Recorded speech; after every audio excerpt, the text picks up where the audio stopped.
If you want to change wallpaper on your Redmi Watch 6, what you can do is you can simply press and hold your finger on the display while having the watch face over here or the wallpaper. So once you press and hold your finger for a couple of seconds, then you should be able to start editing with the watch face.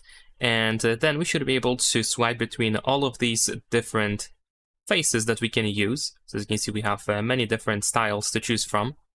And in many cases, we can also edit further the style. So if you tap on edit here at the bottom, if it's possible, then for example, you can change the style, which usually allows you to change some colors here and there.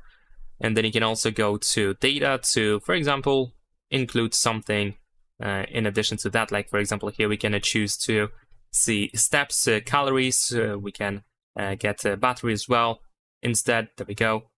And we can tap on the done once you are done with the customization.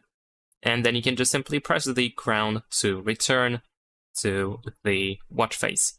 And that's pretty much it. Leave a like and subscribe.